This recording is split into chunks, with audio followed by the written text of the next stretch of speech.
তো গাইস আসসালামু আলাইকুম, তোমরা সবাই কেমন আছো? আশা করি সবাই ভালো আছো। আলহামদুলিল্লাহ আমিও আপনাদের দোয়ায় খুবই ভালো আছি। তো আজকের ম্যাচটা সবাই এনজয় করতে থাকেন। আগের এনিমিটাকে বিহেভ দিয়ে মারার পর এখানে সামনে একটা এনিমিকে সিরিতে মারার সময় আমার একটু ড্যামেজ হয়, কিন্তু সামনে গোলাল না পড়াতে আমার টিমমেট আমার কিলটা চুরি করে। তাই আমি এখান থেকে একটু এগিয়ে হিলটা বাড়িয়ে নিই এবং কিছু লুট করি এবং তার সাথে ব্যাচগুলো টাইট দিয়ে নিই। তো এখানে বসে লুট করছিলাম, তখনই মনে হলো টিমমেটের সাথে কোনো একটা ফাইট চলছে।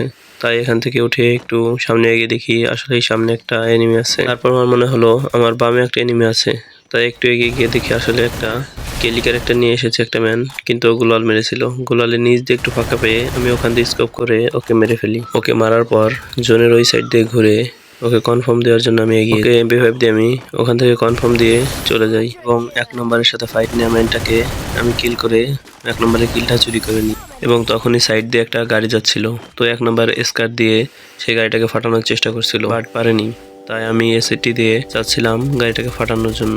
তাই আমি এখন হাতে এসএটিটা নিয়ে একটু গুলাগুলি করছিলাম। তারপর এগিয়ে গিয়ে এসএটি দিয়ে 2-3টা গুলি মারছিলাম, বাট তখনও স্কোপে পাইনি, তাই ওর গাড়িতে কোনো ড্যামেজ নেই। আবার এইদিকে ডান থেকে আমাকে একটু ড্যামেজ দেয়, যার কারণে আমি একটু গোলাল ফেলায়া একটা ড্রোন ছেড়ে দিই, যার কারণে আমাকে অনেক হিল দেয় খুব দ্রুত। আমি সোজা রাশ করছিলাম ফাইট নেওয়ার জন্য, কিন্তু দেখি এনিমি এখানে নাই। এনিমি নাই, তার জন্য আমি এখানে বসে একটু আমার ব্যাচটা রাইড দিয়ে নিচ্ছিলাম। তো এর মধ্যেই দেখি আমার ভিডিও আপ হয়ে গেছে, যার কারণে অন করতে করতে আমার টিমমেটরা সব এনিমি মেরে আমাকে ভুইয়া এনে দেয়। নতুন নতুন ভিডিও পেতে সাবস্ক্রাইব করে পাশেই থাকবেন, লাইক কমেন্ট শেয়ার করে দেন। ধন্যবাদ, টাটা।